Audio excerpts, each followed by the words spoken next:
Hey, welcome to Game Point. This is the first one of this semester. Today we'll be covering a lot of variety of topics. Here we have Alli Thorson and Mitch Johnson here. Today we'll cover the Super Bowl, we'll cover some college basketball, we'll also cover NHL hockey and the Olympic hockey, but first we're going to start with the Super Bowl. So guys, what are you guys thinking for this game? I mean, it's being played outside MetLife Stadium. I mean, what are some keys? Well, I think the NFL couldn't have picked a better matchup for the Super Bowl. Ever since the playoffs got started, it's been hype after hype, and this one just kind of tops it all. I mean, you have the veteran versus the young blood, and I mean, come on, you guys, it's the year of the Peyton. You know it. I mean, yeah, record-setting year for Peyton. I mean, touchdowns, high-octane offense. Yeah, he's looking really good. I mean, if he doesn't win MVP this season, I don't know who else. I mean, who else better than Peyton? I mean, nobody. He's just having a fantastic season, and I don't know. I like him this season, so. You can't pick a better story. He takes it all. Yeah, I mean, and this is the first time number one teams in both conferences have met since 2009 when it was the Saints and the Colts. So I mean that doesn't happen too often either. I mean, last couple teams to make it there were wild card teams. I mean, and they won, but I mean this year the two number one teams made it. Yep. I think it's a big deal how we have a drop-back quarterback versus the running quarterback. I mean, you've got two amazing teams. Both have their opposite features, but they're both so similar.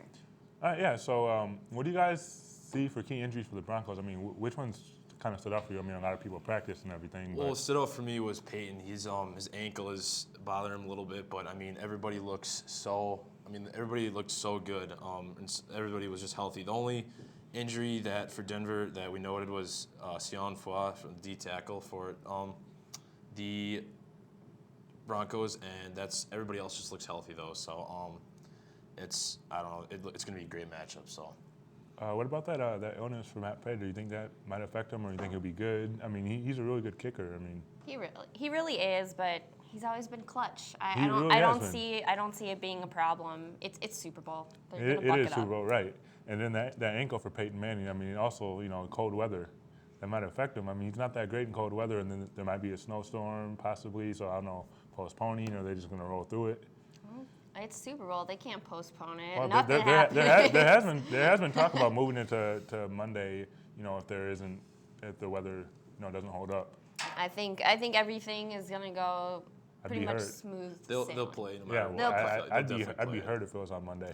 I would. Because I'd be at work. I think a lot of people would. I'd be too. All right, so for Seattle, key injuries. Anyone? Marshawn Lynch again. He's iffy also, but everybody's going to play. I mean, you have injuries for both teams, but everybody will play. I mean, it's the Super Bowl, like Alli said. It's the last game of the season. You're playing for the World Championship. I mean, everybody will play. It's no doubt about it. I mean, every single player on the active roster participated in practice yesterday. I mean, you have your Sidney Rice, and you have your Marshawn Lynch, but everyone will be there, and everyone's going to be ready to play. Right. I mean, everyone's going to try to give it their all. Even Percy Harvin, who's only played in like 2 games this season. I think if he somehow does get another concussion, he's just going to force his way into the game. He's not going to sit this one out. No. He wants to play. He's a great player. He just can't stay healthy. Can't take a hit. No. I think both teams, healthy or not, every player will be on that field and raring to go. They're not going to miss this opportunity. Right. So what do you guys foresee for Sunday? I'm picking Denver 28-17. Peyton's way too good. He has more experience. I mean, Russell Wilson, I'm saying he's a great quarterback also, but you look at experience, Peyton is just I'm picking Peyton for sure. I've been with the Broncos ever since playoffs started. I have no doubt in my mind that Peyton will finish this season with not only record-breaking, he's going to take home that trophy. I'm picking Denver, 27-17. Well, I'm also picking Denver, 28-14. No surprise there. We all picking Denver. I just don't trust Seattle's offense. They do have a really, really good defense, so I mean that's going to be a factor. But I don't know if they're going to be able to score enough points to beat Denver. I mean, I don't think they're going to allow Denver to score 40 whatever, 42 points they average during the regular season, they're not going to put up that much. Their defense is too good. But are they going to be able to score enough points to even beat Denver on the other hand? I've seen Russell Wilson come up with miracles, but I've also seen him with not so good games. And as a great player as he is, he's young and he's not incredibly consistent yet. Yeah. And you know with Peyton, he is. He's every week. Definitely. Clutch. I think this year, if Seattle doesn't win it this year, I think it'll definitely be in a couple of years. I mean, they're still a young team. They don't have a lot of good experience, but I mean, it'll in the future. I feel like they'll be good. So we all agree Denver. Yes. All right. Well, coming up after the break, we will have Colton Pool and Taylor Kurth in here, and we'll be talking basketball. Stick with us. If sports talk is your game, then check out Game Point on SU TV 84. The latest and controversial issues are tackled by the SU TV Sports Panel. Game Point, 2:30 p.m. every Friday on SU TV 84.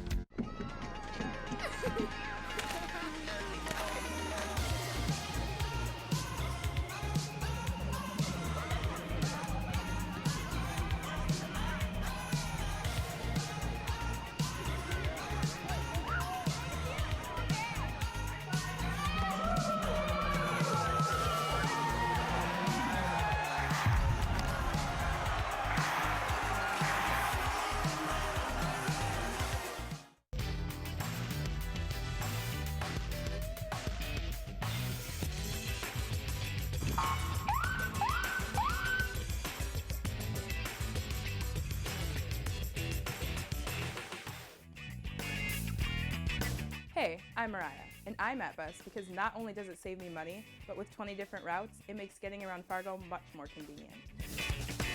I'm at Bus. Do you?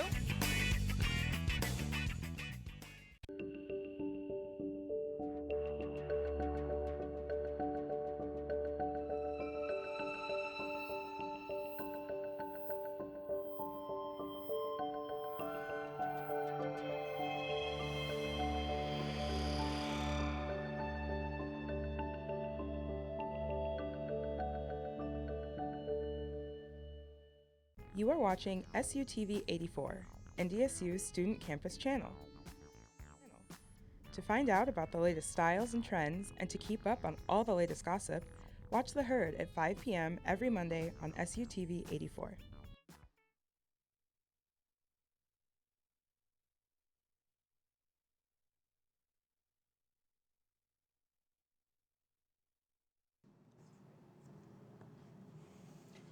Welcome back. I'm joined here by Taylor Kurth and Colton Pool. We'll be talking college basketball, NBA basketball, but first up is this tweet. Magic Johnson tweeted out a few days ago about what players can put their team on their back and win.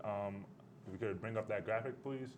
Yeah, he has Kareem, Larry Bird, Michael Jordan, LeBron James, and now Kevin Durant. Mm-hmm. And my question to you guys is, what would your 5 players be? I mean, he left some players off. There's obviously more players that could be on that list. Mm-hmm. What would you guys pick? Well, first of all, it's hard to say that you disagree with Magic Johnson about something basketball because he's the most knowledgeable person out there. Definitely. Or, one of them. But I don't agree with the Kevin Durant pick simply because the 2011, 2012, the finals, that just burns in my head when you've got home court advantage and LeBron James just goes into your house and takes a championship. But, well, my players, I've got Kobe Bryant, 1 MVP, 16 All-Stars, and 81 points in a game. I mean, that's putting your team on your back. Definitely. And the same thing with Wilt Chamberlain. I mean, I've got him up there as well, putting 100 points up in a single game. And I've got Michael Jordan, obvious. Dwayne Wade, I put up there simply because he dealt with so many bad teams and he was able to do so well, and he's still a 3-time champion. And then it was 2006. He definitely put that team on his back in the championship run. You've got the assistance of Shaquille. Right, right. You do have Shaq, but I mean, he did average 34 points a game that year in the finals. And Magic Johnson up there too. 5-time NBA champion, 3-time MVP. I mean, he's definitely a unique player. Right. I mean, my 5. I mean, I think the biggest thing is it's just hard to limit it to just 5. There's been so many great players, but I'd probably have to go with LeBron with just the team in 06, 07 that he took to the finals. Yeah, like, that team was terrible.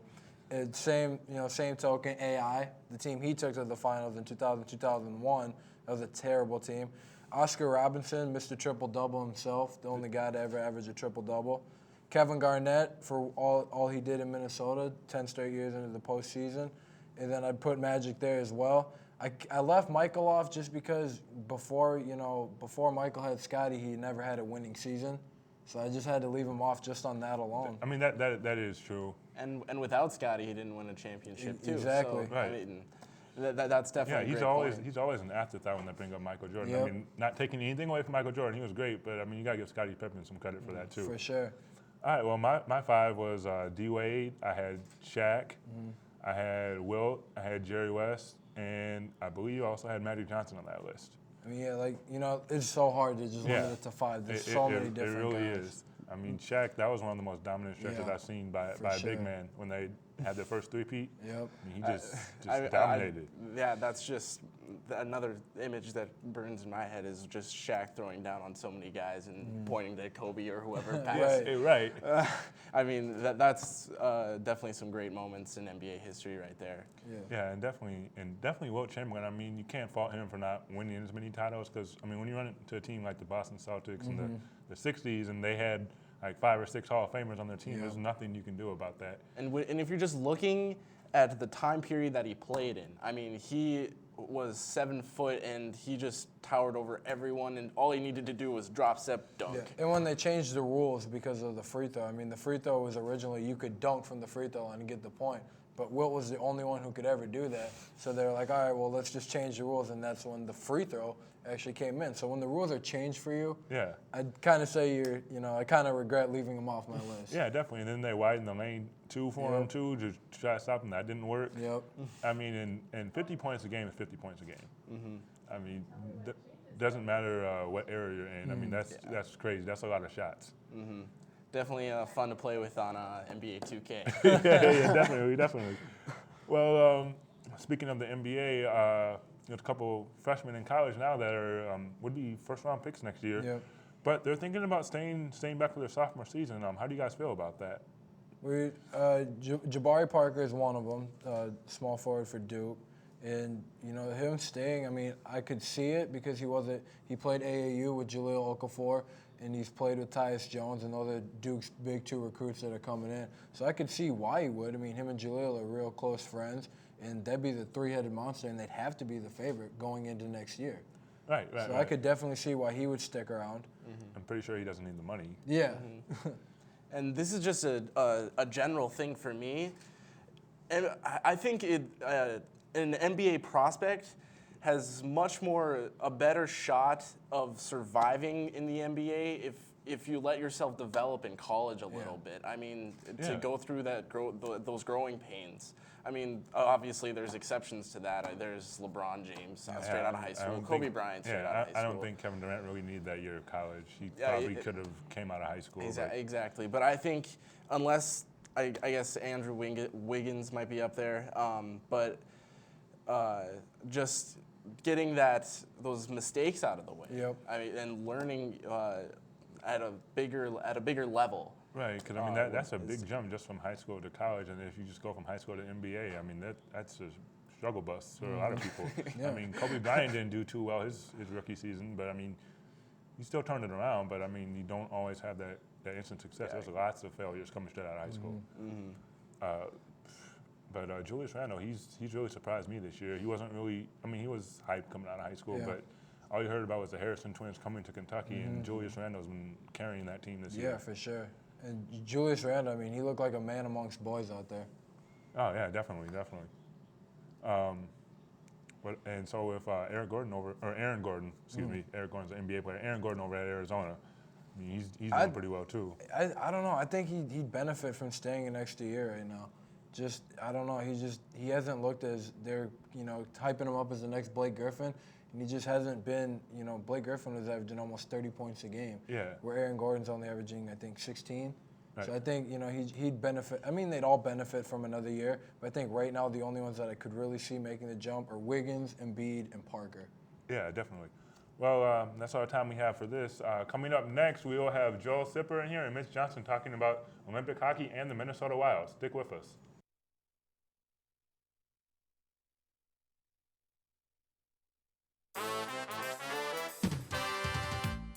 You're watching SUTV 84, your home for to be determined NDSU's Comedy Improv Club, with new episodes every other week.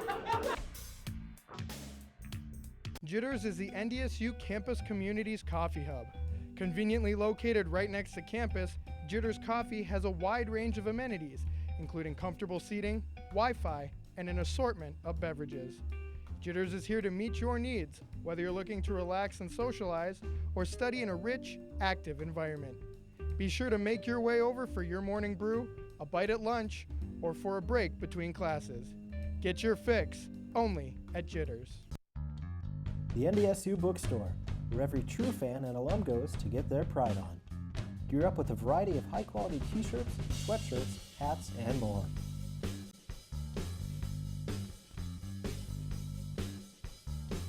Made by top-of-the-line brands like Under Armour, Nike, and CI Sport to help you show off your Bison pride.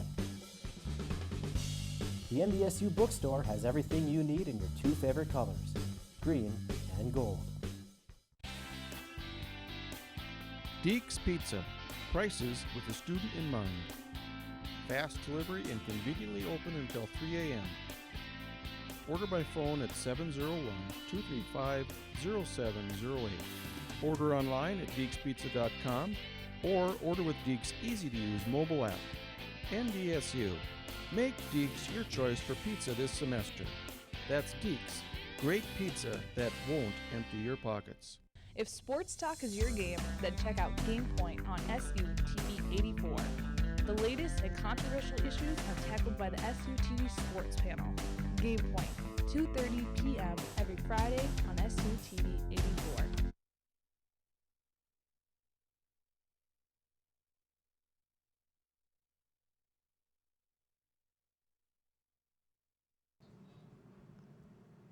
Welcome back. I have here with me Joel Sipper and Mitch Johnson. We're going to be talking about Minnesota Wild and Olympic hockey. But first off, the Wild played last night. Had a disappointing loss 4-5. What did you guys see in that game? What did you guys take away? Yeah, it was a rough start for the Wild at first. It was 4-1. I remember in like the end of the second, but then they came back and it was 4-3, and then Colorado just pulled it away, and it was tough for them. Kind of a tough loss, but. Oh yeah, like I was watching last night. I'll admit it, I was a little guilty. I sort of lost interest when it was 4-1 in the second. Like, come on, boys, you guys can play better than this.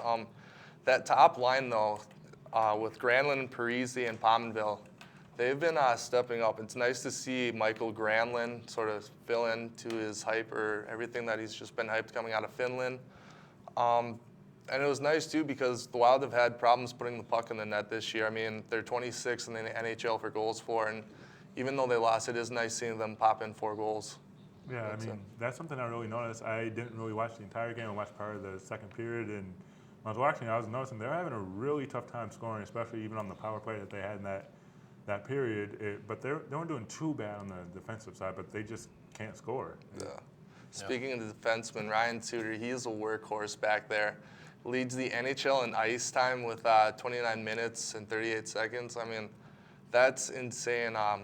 Last person, he's gotten close to averaging 30 minutes a game. Last person to do that, Chris Ponger. That hasn't happened since the 1999-2000 season. So, especially for defensemen, I mean, you see a lot of the centers and the forwards and all that, but for defensemen to have that much ice time is actually pretty impressive. I feel like so.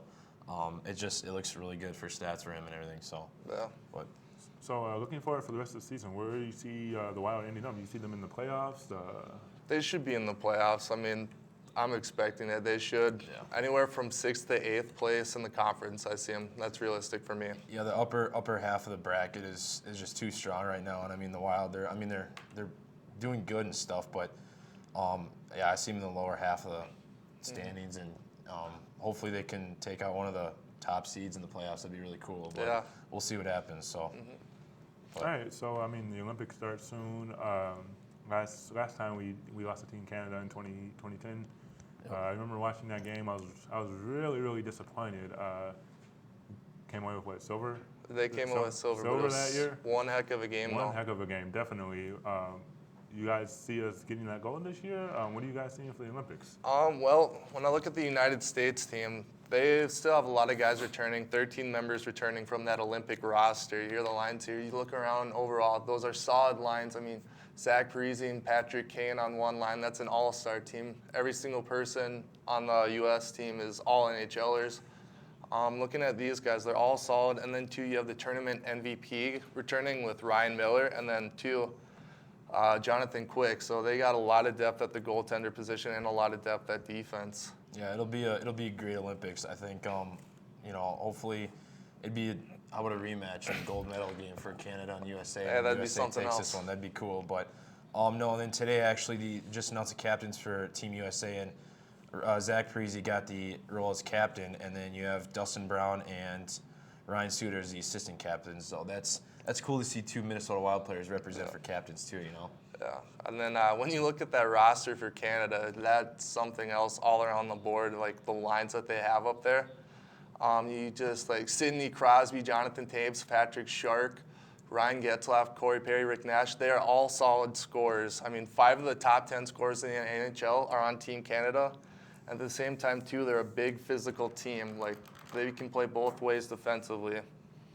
And then just sort of looking at the roster, it was kind of an interesting approach that they had. Steve Yzerman, who was the GM who picked the team, this is what he said. He said that they didn't pick the best 14 players, but the right 14 players like that. Like, there was a couple snubs out there. And I feel like that has a lot to do too. I mean, he makes it. You can't say any better than that. You have to pick the right players to be able to win the gold medal. You can't. Yeah, definitely. Yeah, it's just. All right, looking at some of the USA Olympic hockey snubs, I was actually shocked when I saw Bobby Ryan and Keith Yandel didn't make the roster. I mean, you look at some of the guys like Cam Fowler and Brooks Orpik, they are sort of new and inexperienced a little bit. And Keith Yandel, his play fits the international ice so much better, more quicker. He's more fluid with the puck. Bobby Ryan, I don't know, he's just one of the best defensemen in the league. And then you look at Canada too, their roster snubs where they had Joe Thornton who didn't make the team, Martin St. Louis.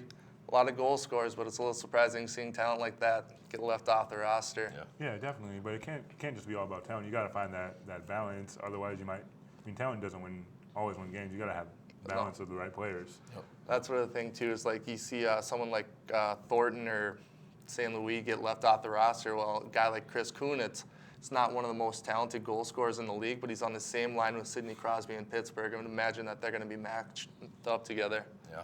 Sort of looking at some of the other teams too, I'd say my favorites to win a medal are U.S., Canada, Sweden, and Russia. Russia being the home country, they're going to come out to play, especially on their home ice.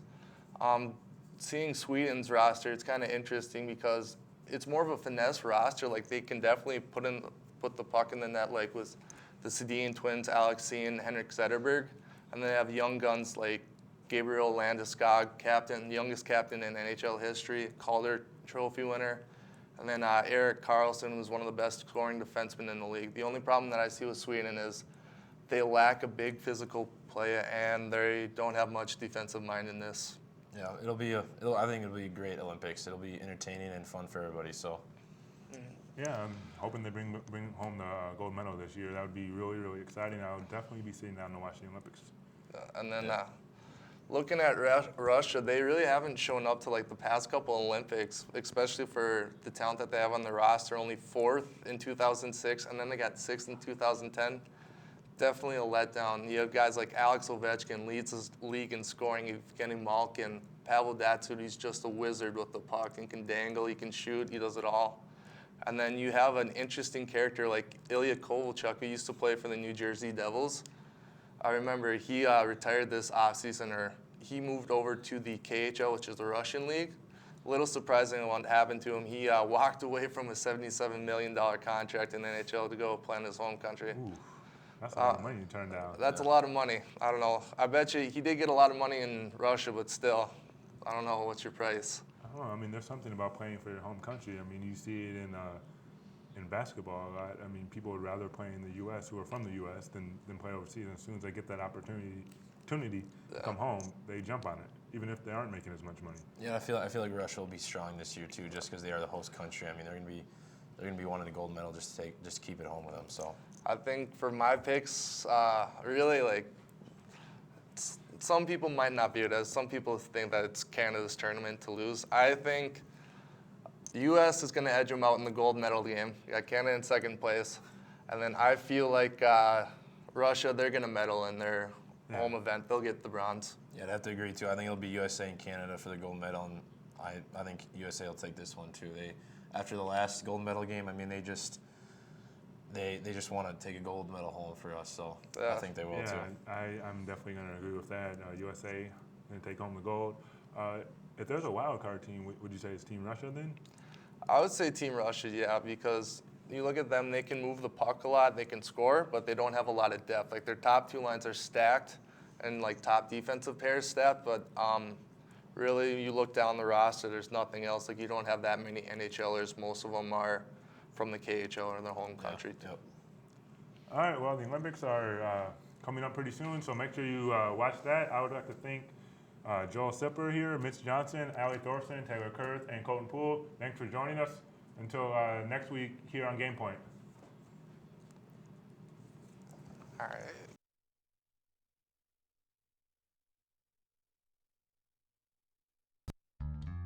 The NDSU Bookstore, where every true fan and alum goes to get their pride on. Gear up with a variety of high-quality t-shirts, sweatshirts, hats, and more.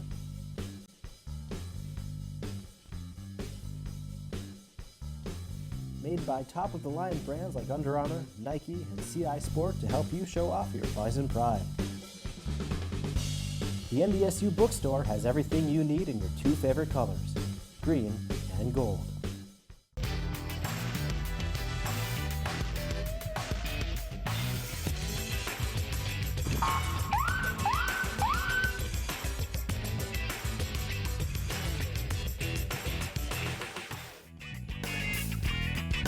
Hey, I'm Mariah, and I'm at Bus because not only does it save me money, but with 20 different routes, it makes getting around Fargo much more convenient. I'm at Bus. Do you?